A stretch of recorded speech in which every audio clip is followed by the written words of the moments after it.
うしてこうなるの。頼むよミクサ。忘れてくれ。お前が言った通り、俺は自由の奴隷だ。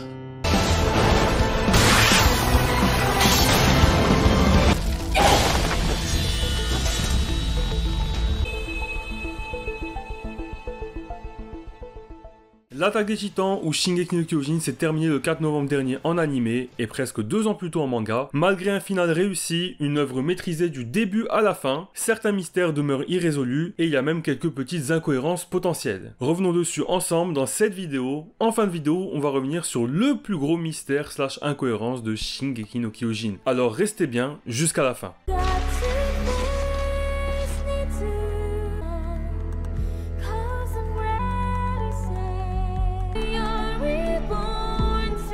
Première incohérence, une incohérence marrante qui date un peu. Quand quelqu'un se transforme en titan, logiquement c'est comme l'Ozaru de DBZ. À moins que tu aies une combinaison spéciale comme celle de Vegeta, tes habits se déchirent et quand tu te détransformes, tu es à poil. Pourtant, dans l'anime et dans le manga, quand un personnage se transforme en titan, puis se détransforme, ses habits restent intacts, comme par magie. Par exemple, quand Armin a mangé Bertholdt, lorsqu'il est redevenu humain, il était torse nu avec un pantalon, comme c'était le cas avant qu'il se transforme. Pareil pour Sig, quand il a dévoré Xaver et ainsi hérité du titan bestial, il était torse nu avec un pantalon en reprenant sa forme humaine. Eren pareil, quand il hérite du Shingeki no Kyojin et de l'originel de son père. D'ailleurs, je pense que s'il était à poil comme ça poserait des problèmes pour le scénario. Kiss jadis l'aurait amené dans le refuge tout nu, Eren se serait posé davantage de questions et aurait plus difficilement oublié ce traumatisme. Même si les souvenirs sont approximatifs après une première transformation en titan. Falco pareil, vous me direz, ça veut simplement dire que quand un Eldien se transforme en titan, les habits entre guillemets s'incorporent dans la peau. Ils font partie du titan et c'est comme ça. Alors, même si je ne trouverais pas ça très cohérent, je suis d'accord avec vous si on ne se tenait qu'aux exemples que j'ai cités. Malheureusement, il y a un contre-exemple. Pourquoi Ymir, quand elle mange Marcel, elle se réveille toute nue? Est-ce parce qu'elle a passé 60 ans sous forme titan? Ça veut dire quoi? Que le temps détruit les habits? Non, c'est bizarre. Elle s'est réveillée dans la dimension du chemin, mais normalement son apparence dans cette dimension est la même que dans le monde réel. Et elle était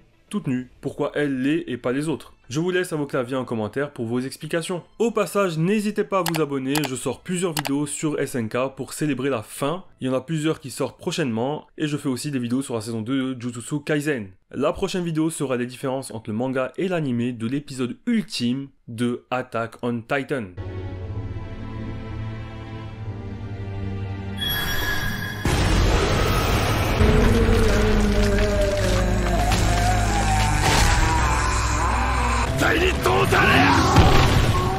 Deuxième mystère, le mystère de l'origine du parasite et de ses pouvoirs. Non, bien sûr que non, je plaisante, c'est juste que je vois pas mal de gens arguer qu'on n'a pas en définitif l'origine du fameux parasite, ni de comment il a obtenu ses pouvoirs, et les gens critiquent ça. Déjà, vous voulez quoi de plus ? Dans le dernier épisode, on nous confirme qu'il est la source de toute vie, qu'il existe depuis des millions d'années, etc.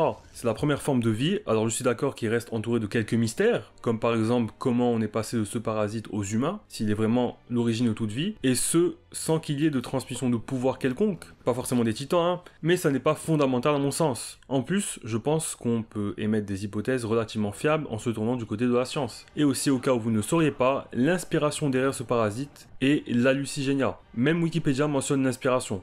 Entre ce qui est dit dans le manga et ce qu'on sait sur l'hallucigénia et sur l'évolution, je pense qu'on a plus qu'assez pour être satisfait. Pour ceux qui ne le savent pas, l'hallucigénia est un animal marin qui a vécu il y a 500 millions d'années pendant le Cambrien. Il a été nommé hallucigénia à cause de ses qualités étranges et fantaisistes semblant tout droit sortir d'un rêve. Cela dit, le mystère irrésolu que je peux concéder, c'est l'invincibilité de la bestiole. Il a résisté à l'explosion du titan colossal. Est-il immortel? Il m'en a tout l'air. Quant à l'origine des pouvoirs des titans, eh bien le parasite s'accroche à une personne et évolue en fonction du souhait de cette personne. Ymir c'était d'avoir un corps robuste, donc celui d'un titan, car elle avait peur de la mort, et cela a aussi créé une dimension où la mort n'existe pas, la dimension du chemin. Après bon, si vous voulez vraiment tout savoir, d'où viennent ses pouvoirs exactement, etc., bah là non, il faut juste accepter que c'est un élément surnaturel.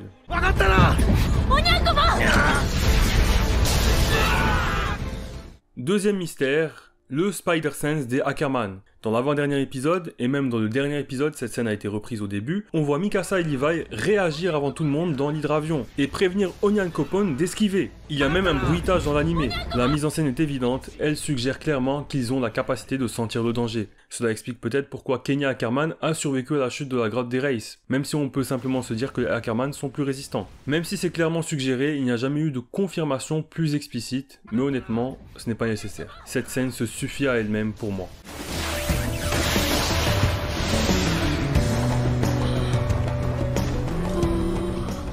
Troisième mystère, un mystère bien vieux, bien connu, le genre d'Anji. Je dis genre pour ne pas dire un autre mot qui pourrait démonétiser cette vidéo. A ce jour, on ne sait toujours pas si c'est un homme ou une femme. Isayama est resté flou à ce sujet volontairement. J'aime penser que c'est une femme, mais bon, qui sait, il ne faut pas se fier à son seiyuu. À savoir, en tout cas dans l'anime et le manga, le pronom elle ou kanojo en japonais n'a jamais été utilisé. Un vrai mystère depuis le début. Quatrième mystère, pourquoi le titan originel de Eren est immense? Pourquoi son corps a fusionné avec le parasite, et dans cet immense titan originel ne demeure que sa tête qui est reliée au reste par visiblement une colonne vertébrale? Le titan originel, quand il est possédé par les Fritz, est à taille de titan normal. Pas de fantaisie, pas d'incrustation du parasite. Est-ce parce que Eren a chopé le pouvoir après s'être fait décapiter? Depuis, le mec c'est juste une tête reliée à un titan par le parasite et par extension plus tard par la colonne vertébrale? Est-ce parce qu'il a déclenché le grand terrassement que le titan est si particulier? Ou est-ce parce que Ymir s'est à moitié libéré du joug des Fritz grâce à Eren? On ne sait pas, on ne peut que supposer. Peut-être qu'il y a des pistes de réponse que je n'ai pas vues. À vos claviers, de nouveau, si vous avez des éléments de réponse en commentaire, je me ferai un plaisir de vous lire.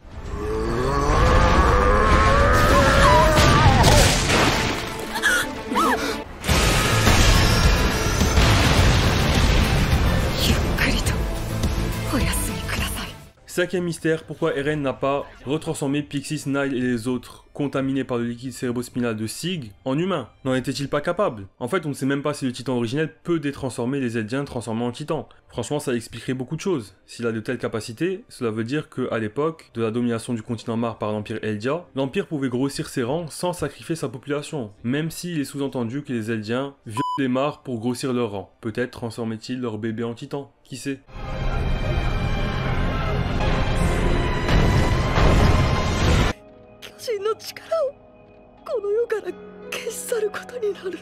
Sixième mystère, un mystère qui me tient particulièrement à cœur. Où sont les titans colossaux du grand terrassement? Il faut savoir que j'ai théorisé juste plusieurs éléments de la fin de SNK, et d'ailleurs j'en suis fier. J'ai notamment anticipé que le pouvoir des titans disparaîtrait, ce qui permettrait à Reiner et les autres de vivre longtemps avec la malédiction des 13 ans levée. J'ai aussi prédit qu'on reverrait Bertholdt dans la dimension du chemin, et avant ça Erwin, même si finalement on l'a vu sur Terre et pas dans la dimension du chemin, mais bref. Mais c'est sur les titans colossaux que je vais m'attarder. Il ne faut pas oublier que ce sont des Eldiens transformés, comme tous les titans. Je trouve ça fou qu'aucun personnage n'a fait la remarque. Aucun n'a de considération pour ces pauvres gens que le roi Karl Fritz, soi-disant pacifiste, a obligé à se transformer en immonde titan et à rester perpétuellement immobile, sans voir la lumière du jour, sans conscience, endormi d'ailleurs, parce que sans lumière du jour, les titans s'endorment, prisonnier d'un cauchemar infini avec l'impossibilité d'être libéré par la mort. La mort qui a libéré Eren quelque part. Déjà qu'à l'époque j'avais la conviction et l'espoir qu'après la mort, conscience subsiste, mais maintenant qu'on a eu la confirmation avec Erwin, Angie et les autres, j'ai encore plus de peine pour ces gens. Et on dirait que le mangaka lui-même les aura oubliés, puisque à la fin du manga et de l'anime, il n'y a aucune mention à eux. Ils étaient juste devant nos héros, et pourtant on ne les a pas vus se détransformer. Ils sont en plus très nombreux, des millions, et vu ce que Eren a laissé de l'humanité, des millions c'est clairement pas rien. J'aurais aimé les voir se détransformer devant les gens qu'ils étaient sur le point d'écraser, les voir retourner sur l'île du paradis, se réinsérer dans d'autres pays, interagir avec Armin et les autres, voir leur réaction en découvrant que les Eldiens ont été persécutés pendant un siècle, avoir leur témoignage sur comment ils ont été transformés, comment Karl Fritz a pu obliger des millions de ses sujets à se transformer en titans. Après il peut tout faire avec l'originel. Est-ce qu'on leur a effacé la mémoire avant d'être transformés en titans? J'ai conscience qu'on n'a pas le temps de traiter tout ça dans la conclusion, mais les occulter n'est pas une solution. Moi ça me sort un peu du truc. Honnêtement, parce que comme ça, j'ai juste l'impression qu'ils ne sont pas humains, quoi. Un des éléments importants des Eldiens, c'est quand même qu'ils peuvent se transformer en titans. Quelque chose que personne ne désire puisqu'ils perdent leur conscience comme ça. Potentiellement à tout jamais, mais bon. J'espère que dans les pages que Isayama ajoutera, il montrera ces titans colossaux détransformés.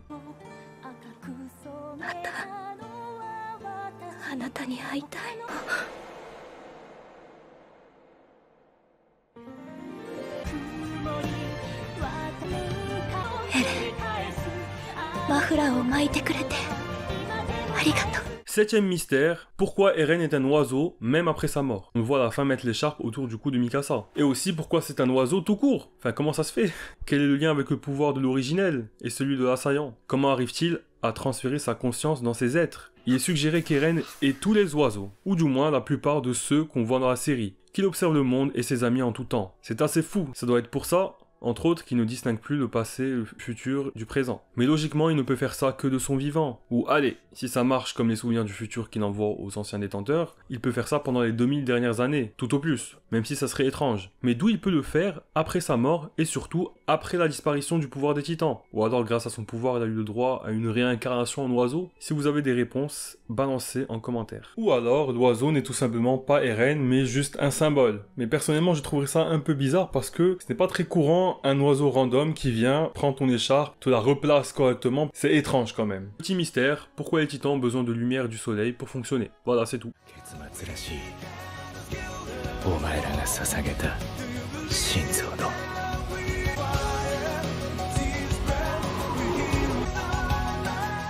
Autre mystère irrésolu dans l'attaque des titans, est-ce que Erwin et les autres membres du bataillon que Levi voit à la fin, qui se dissipent dans la fumée, sont réels ou ils sont juste une image? Pareil pour Sacha, que Connie et Jean regardent. Moi je pense que c'est juste une image, mais ce qui me fait douter c'est que Connie et Jean voient la même chose. Et puis étant donné qu'on a eu la confirmation qu'après leur mort, Erwin et les autres sont restés sur Terre sous forme d'âme, près de leurs compagnons, on peut penser que maintenant qu'ils ont pu savoir pourquoi ils ont offert leur cœur, le dénouement de tout ça comme dit Levi, eh bien ils sont justement dans cette scène montés dans l'au-delà. Ils étaient entre guillemets prisonniers sur Terre, et maintenant sont libérés. C'est vraiment très possible. Le fait que cela soit sujet à interprétation est une bonne chose selon moi. Allez savoir pourquoi ils gardent leurs blessures après leur mort par contre. MDR.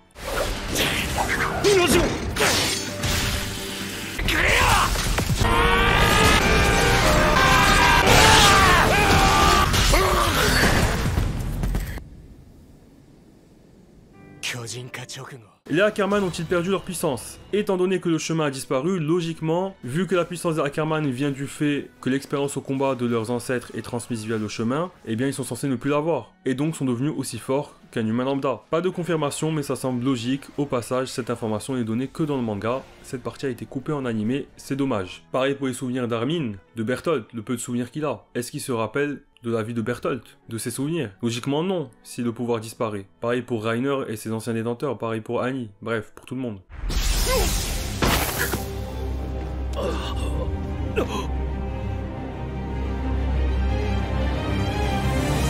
Une grosse incohérence de l'attaque des titans, c'est le fonctionnement du sang royal. En effet, si tous les Eldiens, donc tous ceux qu'on appelle le peuple d'Ymir, descendent justement d'Ymir, qu'est-ce qui distingue un Eldien de sang royal d'un Eldien normal? L'explication de Kamalekita est que la famille royale d'Esenka fonctionne comme la royauté de notre monde. C'est l'aîné à chaque fois qui hérite du sang royal. Comme ça serait l'aîné qui hériterait de la couronne. Sauf que ça ne marche pas. On sait que Uli a été choisi pour hériter du titan originel, il est de sang royal alors qu'il est le petit frère de Rodrace. Donc pas l'aîné. Et puis de toute façon, Frida et Historia étaient de sang royal simultanément. Alors vous en pensez quoi? En parlant de Uli, pourquoi Uli est vieux? Le titan originel a visiblement puisé dans son énergie vitale. Vers la fin des 13 ans, il était tout faible, tout vieux. Normalement quand tu hérites d'un titan primordial, certes tu meurs au bout de 13 ans, mais tu restes jeune. Ça ne se voit pas. Ou alors avait-il une maladie qui n'a rien à voir? Mystère.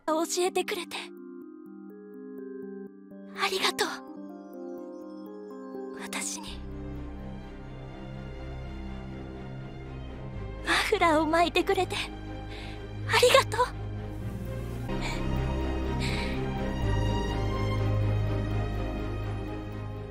俺はお前のなんだ。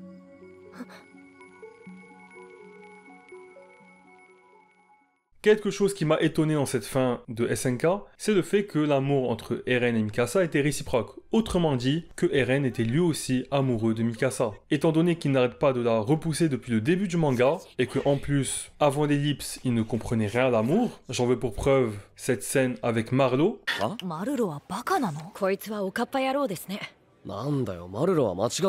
Eh bien je pensais qu'il n'était pas amoureux de Mikasa, simplement qu'il tenait à elle, malgré cette scène de la saison 4. Du coup je me pose la question, depuis quand Eren est amoureux de Mikasa? On sait que Isayama voulait les faire s'embrasser à ce moment, et il a regretté de ne pas l'avoir fait. Est-ce que ça veut dire que déjà à l'époque, Eren était amoureux de Mikasa? Mais dans ce cas, pourquoi ça ne s'est pas vu dans la suite? Par exemple, quand il se rapprochait de Historia et que Mikasa était jalouse.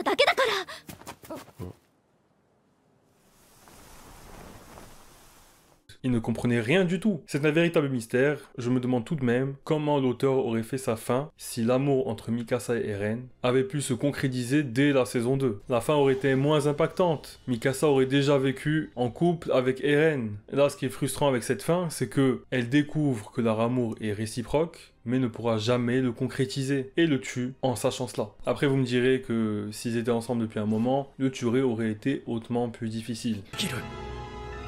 つまり未来を知ることが可能なのだ。進み続けるんだ。死んでも死んだ後も。あとどれだけ先かわからないが、俺はこの人たちを皆殺しにする。そうすると決まってる。お前たちが救える人類は2割までだ。もう決まっている。決まっている。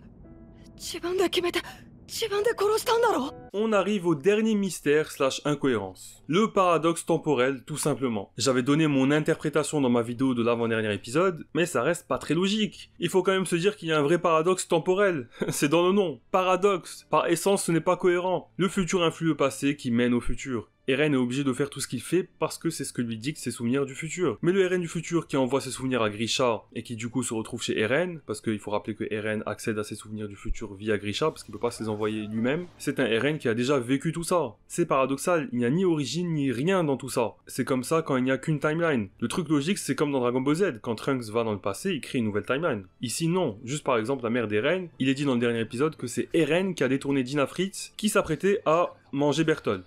あの時ベルトルトはまだ死ぬべきじゃなかった。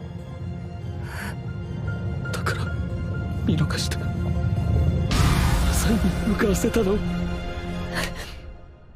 Parce que, je cite, Bertholdt ne devait pas mourir à ce moment-là, et il l'a conduit vers sa mère. Mais si le Eren du futur essaye de laisser ce titan manger Bertholdt, bah ce Eren-là est censé disparaître, il n'existe plus, puisque c'est le Eren qui a rejoint le bataillon à la mort de sa mère et a hérité du pouvoir de l'assaillant, etc. Donc ce n'est pas possible, il ne peut en être autrement, et ça c'est difficile à digérer, surtout pour un personnage qui est censé être libre. Même dans le dernier épisode, on voit qu'à sa naissance, son père lui dit « tu seras libre ».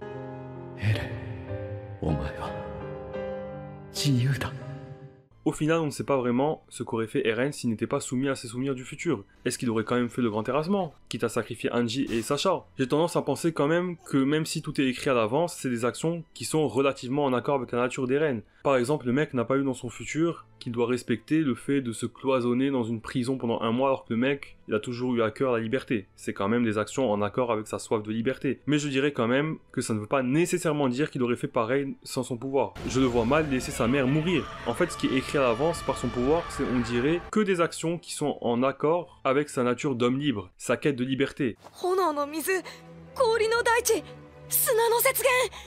きっと外の世界はこの壁の中の何倍も広いんだ。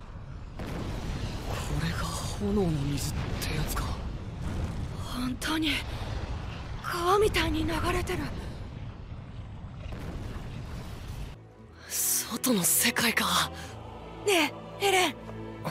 僕たちもいつか外の世界を探検できるといいね。 Eren ne fait que continuer à avancer, mais Eren, on l'a vu, c'est quelqu'un qui a quand même des remords pour le grand terrassement et qui place la vie de ses amis au-dessus de tout. Moi je pense que sans sacrifier ses amis, il aurait fait le grand terrassement pour ses amis et pour sa liberté, comme il a dit, voir sa vie dégagée, etc. 平らにしたかったんだ。この景色が見たかった。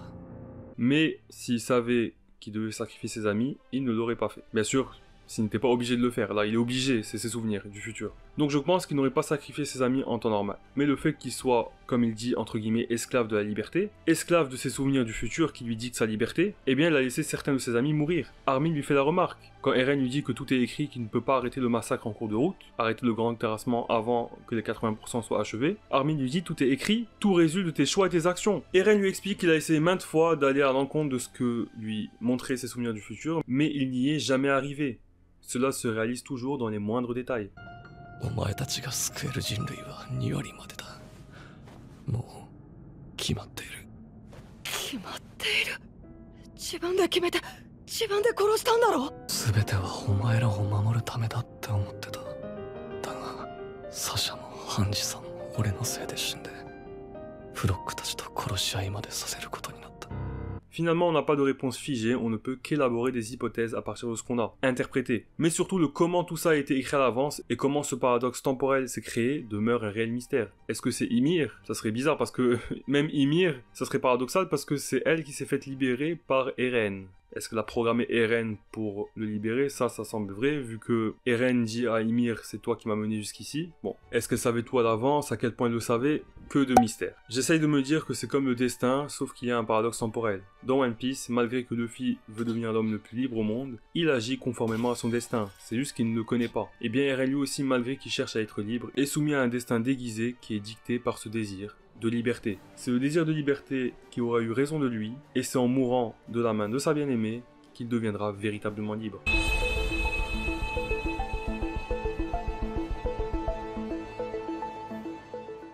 Abonnez-vous, la vidéo des différences mangas et animés du dernier épisode arrive bientôt, ne loupez pas ça. Et sur ce, n'oubliez pas, je n'ai pas d'ennemis.